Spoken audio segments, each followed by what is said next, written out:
My very special guest for this conversation with Purrr is one of my favourite people in the whole wide world, my good friend Mr. Benjamin Handler. When I first met Ben, who I affectionately call Bibby, he was co-founder of Australia's largest buyers agency, Cohen Handler.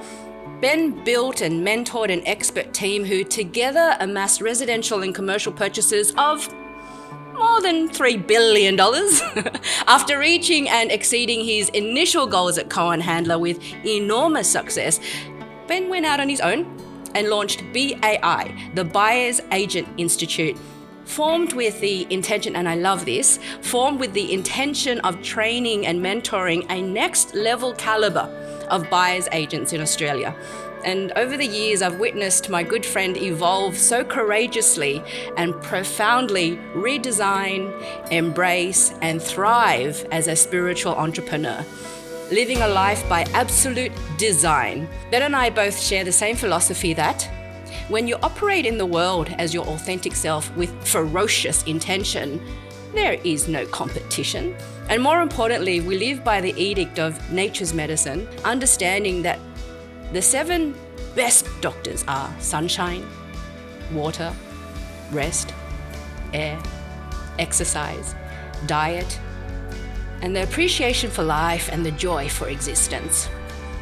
My heart sings that my good friend Ben Handler is joining me today for a most joyous and delicious conversation with Purrr.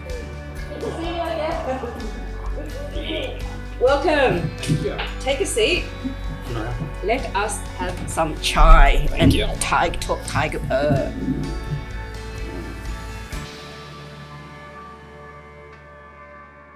Cheers. Chin chin. Nice to see you. Thank you. Welcome to Sydney. Thank you. We have missed you. I want to have you recall a moment. It's November 2015. We are in Zurich. I know where this is going. It's fucking cold. Cowfish. Snow everywhere. All the trees are lined with Christmas lights because it's near Christmas. It's so beautiful. I'm there hanging with you and a bunch of other people. We rock up to one of Zurich's hottest clubs, nightclubs, bars. Everyone's ordering their favourite cocktail, and you ask the barman if he has hot water because you open your jacket and pull out your collection of tea bags. I love that. Everyone's going, what the hell? He's bringing his own tea bags. And you were so serious. I love that you've always had this give no fucks attitude. I love that about you, Ben. And that was a very special moment going, yep, my friend's just doing him. He's just doing him. Was it always like that? Thank you, by the way. Good memory. Yeah. I recall I actually had Rooibos tea at that time. Yes. And I was really into Rooibos. Well, I stopped drinking about 11 years ago. And I'm not sure if I told you, but I stopped 11 years ago. Yes. Not because I was an alcoholic. I just stopped. Sick of hangovers, ruining my productivity, ruining my sleep. So I just stopped. And then I started drinking a lot of tea. Yeah. And so when I was going out with people into like a bar environment, I had to like substitute it with something because I wasn't drinking beer or wine or anything. So I brought the tea bags. Yeah. That incredible sense of authenticity and you doing you. How was that growing up for you? Did you have to have that great sense of self-expression growing up? What was school like for you, B? Rebellious. You were rebellious? Very rebellious. Like super rebellious. What does super rebellious mean? Give us some stories. What does super rebellious mean? Rebellious for me is running away from home and going, I ain't doing this anymore. School was fun, like really fun. But then I took it to a level where, you know, I got kindly asked to leave school. Yes. And then I went to boarding school. But to answer your question, some examples like inking a teacher with like a felt tip pen. Like we used to like split it a bit, and then when the teacher would walk the other way, we'd ink the back of the t-shirt, the shirt. Okay. So like really stupid stuff. But school was a lot of fun. And I think I was just trying Was that fun for you, or was that a comment on authority? I don't know how to classify that. It was stupid and it was not respectful. But at that time, I found it funny. Yeah. And I think I was just trying to express myself like an artist on the teacher's shirt. Yes. Do you consider yourself an artist now? Creative. Yeah. So, yes. Yep. Creative visionary. I think you're a big visionary. I love that about you. So when I first met you, you were co-owner of Cohen Handler. That was such a huge success. Your story is that you met Simon in California, understanding that a huge percentage of the US were using buyer's agents. Can you tell us some of that journey? That journey was wild. It happened very spontaneously. So the background was I'd left the corporate world. I was working at a company called Charter Hall, like a property funds management development company. Was that your first job? First corporate role. Okay. So I had to get out of the 9 to 5, that was hardcore. Like surrounded by brilliant people, like really smart people, so grateful, learnt a lot, but I just didn't want to be in that environment. Not that company, but just the corporate world. Yeah. So went to the US just looking for opportunity, just to expand the brain.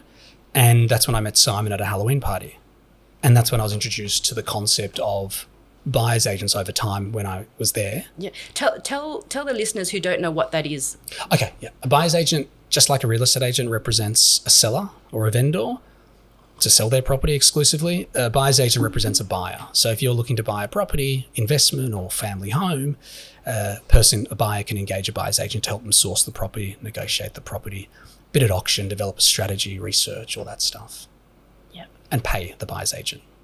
And that wasn't big in Australia. Why, do you think? You pretty much disrupted the market in Australia to bring the concept of buyer's agents into Australia with Cohen Handler. Yeah, we weren't the first. There was actually some people in Australia who were doing it. Yep. We thought they weren't doing it well enough, so that's why we wanted to come in and really create impact, which we did. But it was really tough to begin with. So I didn't obviously have such long hair back then. It was short. I was 24. remember. And so people used to think I was an art dealer. So when I told them I was a buyer's agent, they thought I was an art dealer. No one had any idea, zero idea what a buyer's agent was. And the thought to pay, the way the fee structure works is there's a retainer up front to engage. So if, you said, Ben, I want to buy a property in Bronte, there's a retainer up front. And then there's a payment on success. Yep. And so the thought of a buyer having to pay me a retainer up front to help them buy a property, that they couldn't digest it. And so it was like headbutting a brick wall to articulate the value proposition to people. Yeah. Because a lot of buyers never realised that the real estate agents don't work for them. They work for the seller, and they're really good at working for the seller. Yes. So a lot of buyers, it was just an awareness piece that we had to introduce to them. Yeah. How difficult was it to kickstart Cohen Handler in the beginning here in Australia?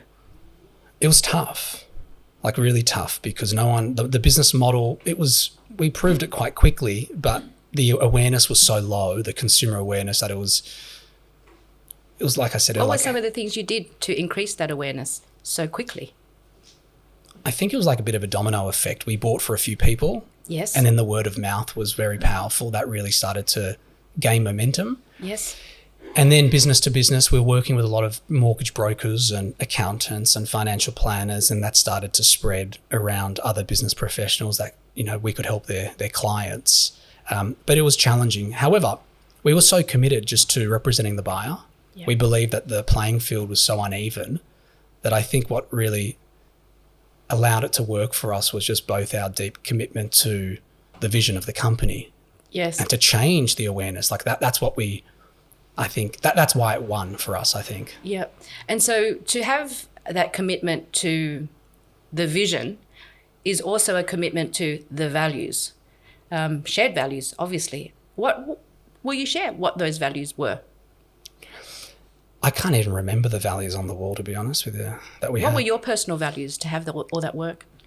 Having a lot of fun is a big cool. one. So just bringing a lot of fun into the room with the team. We built a large team. It got up to around, when I say large, it was up to around 70 staff. Over how many states? How many countries? Around 3 states. And then we also had an office in California. Yes. And, I think a lot of different cultures and age brackets, and professional background, a lot of diversity, which was fantastic. And so it was just important to keep up the fun in the workplace, you know, because everyone can, especially myself, can be very serious. Yes. It's important to keep up the fun. It's also very important to keep the integrity of the business that grows so fast. How does one go about doing that? Regular team meetings, regular fun meetings. How do you go about with such fast expansion to keep the integrity of the business? Because it has a great reputation. It's challenging. Like, I think when we got over 15 employees, it's when it starts to, for us, it started to break a bit in terms of just the culture. So I think it goes through various stages, and it did for us. In order to keep the glue sticky, a lot of social gatherings. So outside of work, just catching up very socially to understand each other at a deeper level, and interacting and engaging outside of work. So we did that constantly, and I think that was really important. I think allowing just transparent communication, just giving people, making people feel safe to really speak on what's on their mind, I think was a big factor to keeping the culture together. And were you the person they went to for that? I was managing a lot of the people, so I had a lot of direct reports. So I was definitely doing a lot of the management in the company. Yeah. Is that your strength, that leadership role, that leadership relating role? Yeah, I like it. Yeah. I like seeing people win. I like seeing people break through limiting beliefs. I like seeing people transform. I love that process of seeing people evolve. So yeah, I enjoy it. Yeah, I've really enjoyed watching you transform and you evolve, my friend. I remember so distinctly when you first called me and said, "Hi, I'm my name's Ben. We met the other day," and I said, "I remember you. You're the handsome one in that very expensive suit." I said, "Oh, can we meet?" And I said, "Yes, the only time we can meet is at sunrise, and we're going to walk from Bondi to, from Bronte to Bondi." And you said something along the lines of, "Sunrise? Are you on crack?" Yeah. That was so good, and now we embrace it, huh? Well, that was my introduction to you, which was at that time bizarre for me, because I was used to like going for a coffee or going for lunch or going for dinner, and then you really broke through and said, like, you know, let's do a meditation and sunrise, and so I found that really special. Yeah, but that wasn't. I mean, you had been practicing morning yoga diligently for a long time before that. Yeah, I was deep into practice, Ashtanga, for like 6 years, 6 mornings a week at like 5 a.m. And I was doing meditation, but I was applying it only in the time frames, like, for example, when I was on the mat doing a practice, or if I was doing a meditation, but I wasn't really integrating it throughout my day. Yeah. And so when you invited me, you know, into that space to do a sunrise and meet then and collaborate, it was different for me. Yeah. We are nature. Yeah. That's why we're so connected, and we activate. The sun activates our potential. I want to talk a bit to your transformation. If you were to hover above Ben Handler now, watching Ben Handler's journey way back in the Cohen Handler days, and I understand that it's done. You're doing your own thing now, which I'd love to speak to later. If you were to hover above it and see Ben in those years and watch the transformation and the evolution of Ben now, I am proud of that transformation, and I've been with you during the process. What is Ben proud of? Building a life. Yeah. I spent a long time building companies. Yeah. And I think for me, I forgot about building a life, and I think other people forget about it. Very, very, I think successful entrepreneurs, like, I can only speak for myself, but I do believe that a lot of people put so much emphasis into the business, the family starts to deteriorate, health, playfulness, like you taught me, a lot of stuff starts to deteriorate. It did for me. And so I've been focusing 4 years and just like hardcore building a life. Yeah. What's life like now? What does Ben do for fun now? It's a lot of surfing all day. Yeah. A lot of surfing. Everyday surfing? Well, so much so, like I bought a holiday home in like a really, really good surf town in New South Wales called Angourie, just so I could be around better surf.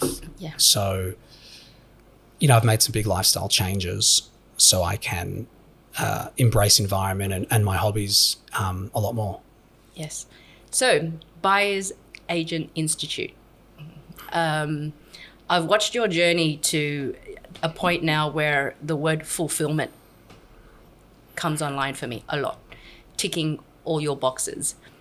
Can I ask you to share with us what boxes does if you can share with us also what exactly is BAI and what boxes they tick from you, what ignites you, what inspires you about what you've created. And I want to acknowledge you and congratulate you for making that massive decision back then to create the life that is so inspiring, being in spirit and inspired every day, and absolutely a life by design. Congratulations. Thank you. Thank you. Thank you. I appreciate it. I remember speaking to you at the beginning when it was kind of launching, Yes. and you've always been there, so I appreciate it. BAI, it helps people turn buying property into a career.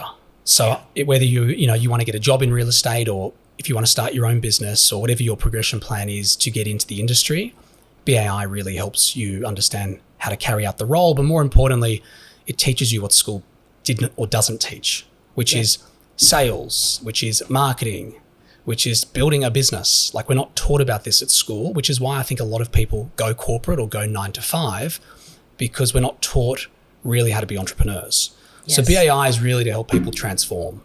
That's the intention at a root level. It's not to teach people just how to become buyer's agents. I had one guy who said to me, called me once, said, listen, I'm not going to become a buyer's agent, but I've quit my job and I'm moving into something else. And BAI helped me quit my job that I hated, and now I've moved into a different career path that's not in real estate. And that's a win for me. Yeah. Win. So that's BAI. BAI is a lot of fun. So at Cohen Handler, we got up to around 70 staff. And as you asked me earlier around just, being with people and leading people and just helping people grow, I was quite limited in my capacity to do that with only 70 people. So BAI gives me an opportunity to work with thousands across Australia to help them transform. So it's very profound and powerful for me to just be able to help so many people. Do you have to have a background in property to be a part of BAI? Do most people who come to you do have a background? A lot of them do, yeah. They're investors. Yes. A lot of them are very passionate about property, bought property, whether it's their family home, or a lot of them have quite sizable portfolios, and they're in jobs, a lot of them that doesn't serve them well. Some of them no, like some of them love their job. A lot of them don't. Yeah. And they've got amazing skill. They've cultivated all this knowledge, not just buying property, but just with what they've done with their career paths. And so then we show them how to then wrap it all up and become superstar buyer's agents. You must have so many stories that just make your heart sing, right? Because it really is what your intention is, to transform. Can you share a couple of stories of deep transformation and tremendous success? You must have so many stories. There's a lot of stories. There's a lot of people who aren't successful as well. Yeah, sure. So there's a lot of people. With anything. They come through, it just doesn't work. Yeah. We got one dude called Sanders. He's an African guy. I don't know how old he is, but could be in his 40s or 50s. He was a nurse for 30 years. So he immigrated to Australia. He, a very humble guy, built a portfolio. Again, nurse for 30 years. Yeah. And then now he runs his own buyer's agent business full-time, transitioned out of nursing over 24 months while he was a buyer's agent, working part-time. And he has a 7-figure business now. Wow. And he helps a lot of people within his community to buy property, Africans living in Australia. And it's just changed his whole world. I've got so many different stories of just people who their lives have just changed geometrically. Yeah. Well done. Thank you. Your massive contribution to push forward humanity. Well done. May I ask you, what was some of the pain that you went through to make the decision, or what was the most deciding factor for you to go, okay, I need to transition out of Cohen Handler and do my own thing? Letting go of the ego, I think, was a big one for me. Yeah. A big one. When it doesn't make sense anymore, right? When it just doesn't make sense anymore. When you're just not leading with your heart, right? Yeah. Like you're not super passionate about something that you used to be. Yeah. And then you hang on to it. It's quite painful. Yeah. So to cut that cord, and then I want to stop here. I don't think we acknowledge ourselves enough. I mean, if you were to talk to your story to an outsider, hugely successful, making shitloads of money, You've got the reputation, you've got all the accolades, but deep in your soul, it doesn't make sense. It doesn't make sense. And, you know, when you've worked that hard and you're in that position, it would be easy for most people to stay there. But when your soul calls you to say it's time to live your truth, it's one thing to be aware of it, but if you're aware of it and you do no thing, that's the most painful, right? And I want to acknowledge you for how much courage that took. Also, the process would have been a painful process as well. And so one of your deciding factors is the incongruence? Definitely. It's very painful. Like when I empathize when people come on to a phone call with my team at BAI to change careers. Yeah. I empathize because I know how painful it was to transition out of a successful company into a new company, which was already generating revenue. And I know like the fear that was attached to that, the limiting beliefs and everything that went along with that, the vulnerability. So when someone comes into BAI looking to change careers, like I know it's hardcore. Yeah. And because, you know, our confidence, our self-image, and there's a lot that's not built up. And so we doubt ourselves. So I had to go through a lot to really rebuild myself, because at Cohen Handler, I was serving so many of the team that I started to lose myself in that process. So I had to rebuild myself. Yes. For someone who is in that position at the moment, who is going through the incongruence part with their own career, with their own story, what advice would you give to them to encourage them, to give them that sense of inspiration? Could be practical advice, could be spiritual advice. What advice will you give to someone in that position that you were in? I think something not to do is try and get approval from other people around a new direction you want to take. Because you get mixed advice, and you don't need anyone else's external approval to help you follow your truth. So my recommendation is you've got to have a level of self-awareness where you feel intuitively that it's the right thing that you're doing, regardless of money, regardless of anything, that it's just the right path. And when you can tap into that and you feel it, the green light is on and you go and you cut out all the noise. Because everyone's got an opinion. I feel like it's good to speak to some close friends or people you trust or mentors and get some feedback, but you don't lead with what they tell you. Yeah. How important is it to have mentors, especially long-term mentors? Has that played a big part for you? Yeah, massive. I always say there's a reason why like Federer or LeBron or the top athletes have all their coaches and mentors. They don't just go, I've just won the NBA or so just got the best, most valuable player. I'm just going to stop having my coaches and mentors. Like there's a reason why. And so I think in the business world, it's very important to have people that have been there, have walked through the flames, have achieved success, and be able to be led by them. Yeah, and so there's the advice that you can give, B, from the decision-making point of view, to trust in yourself and to not listen to the noise. And then there's the stages, the process. And I remember, when you were going through this process, you literally shut everyone out, and you're like, I got to get this done. We're not to do any dinners, we're not to do any, and you just got it done. And it is essentially an online education program that you are starting off with, but then all the juiciness that comes later on with that. What is required to commence that process and complete it? When you said earlier about like the artist, I think I was going through an ideation process of developing the program. And so it's a creative process, like just around how it's all going to flow, the curriculum and what's the intent, and, like what's the intent for the student, like what do I want to get out of it? And so I think I just had to spend a lot of time executing and thinking and not being around other people. That was important for me. Yeah.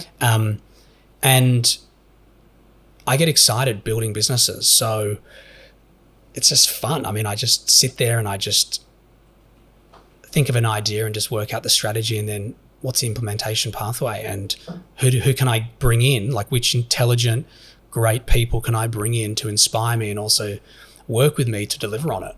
Yeah, that's a big question I ask. Who do I need in my orbit to help me to get to where I want to go faster? How big is your team now? About 10 or 11.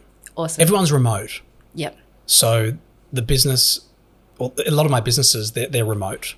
So everyone wants to work in their own environment. Yes. There's never going to be an office. So if you I was looking to hire someone recently, and I was speaking to someone. I said, just if they want to be in an office at some stage, like, we're not the place. Yeah. Because we're never going to have one. Yes. So looking for just like I love the remote work. Yeah. I want to speak a bit to spirituality. I know when we first met, you were yearning for that. You were so hungry for it. And I blame you for putting me onto Netflix. Which show?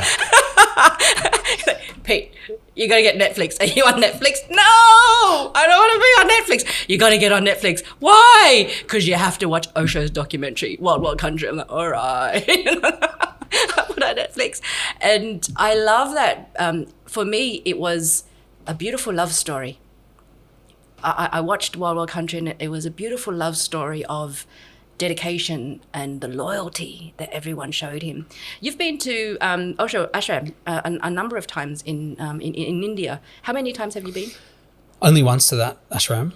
Okay. There's another ashram that near Bangalore, like 2 hours south, that I've been to quite a few times. Yes. But yeah, Osho was interesting. Yep. Why do you go back to experience, well, not only show the other one also? Share with us what happens for you when you're there. What do you come back with? What do you yearn for before you go on those journeys? What happens there? I feel like we lack community here, leading with our heart, intuition. I remember Steve Jobs said he used to go to India regularly because he felt like on the Eastern world they were very intuitive. So I think I feel the lack of that here in Australia. So I go to India for learning. Yeah. Like just general learning. And I always come back with something. General learning about practices, about philosophies, about spirituality. What is the general learning?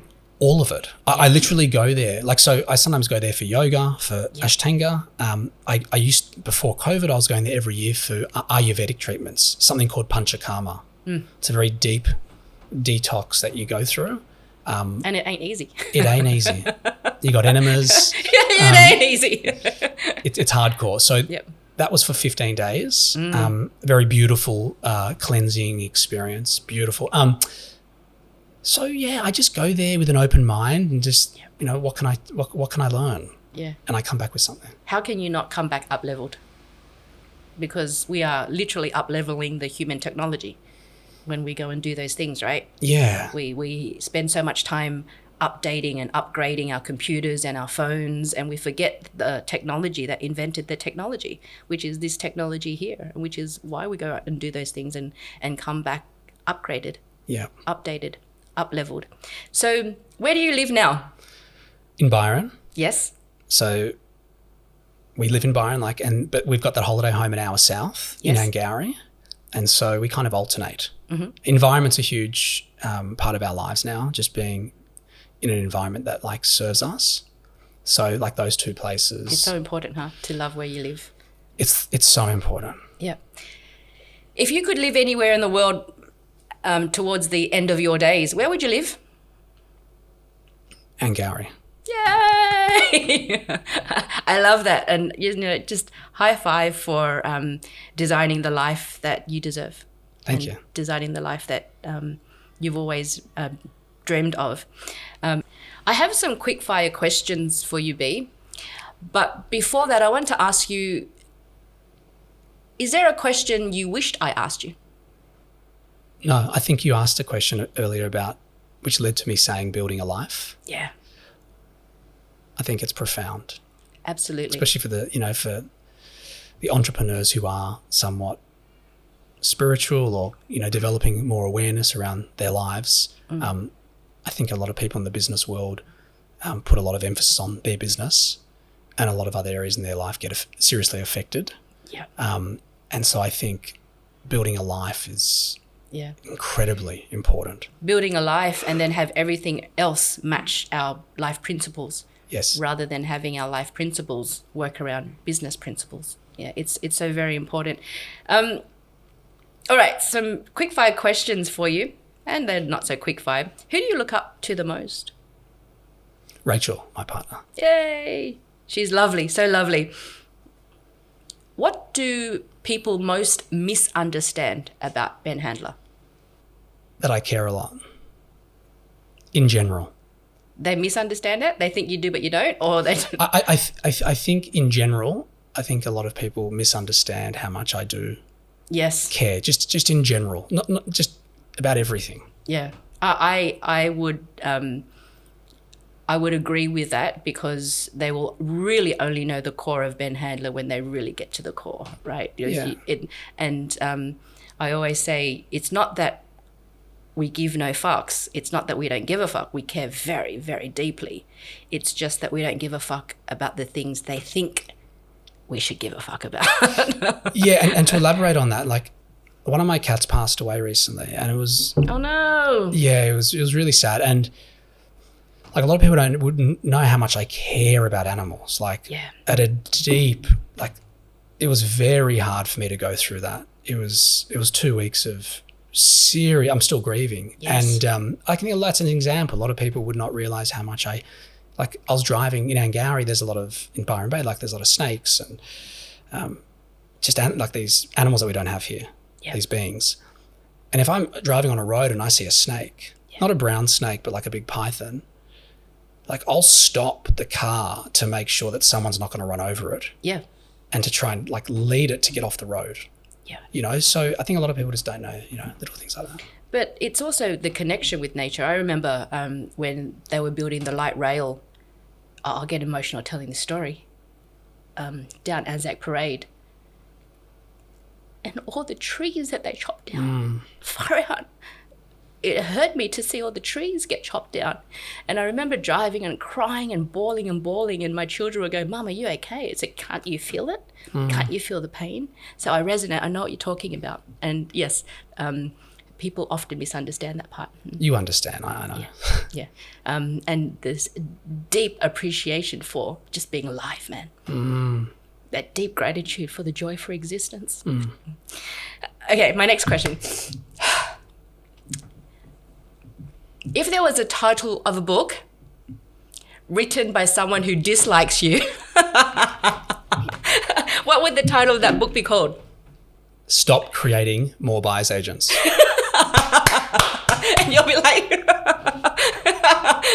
oh, so good. I love that. All right, 2 last questions. If you could eat one meal for the rest of your life, only that one meal, what would that one meal be?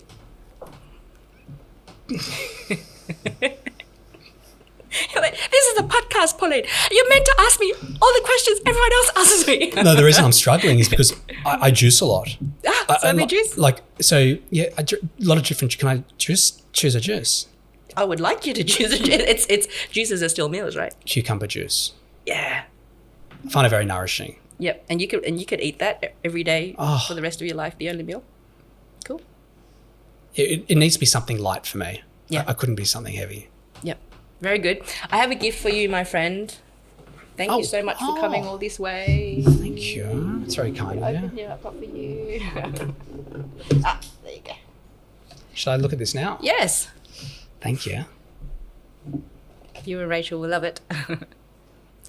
And always wise words from you.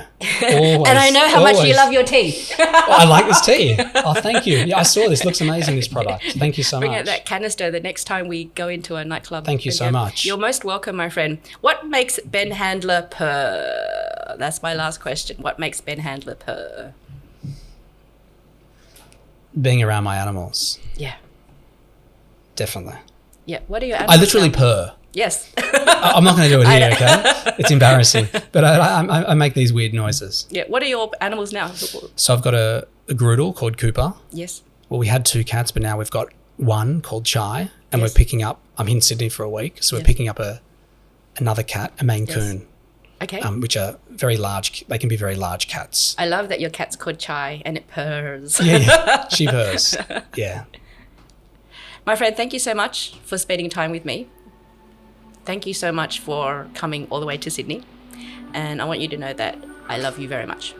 Thank you. And I wanted to acknowledge you because I would never have come to Sydney if you didn't invite me here. Yes. And Rachel's been going every week, not every week, but very regularly. And I just have not come. Yes. And so thank you, because whenever I do catch up with you, there's always new learnings. So I want to acknowledge you for that. You're very welcome, my friend. Thank you. Thank Thanks you. a I'm lot. going to give you a hug. Yep.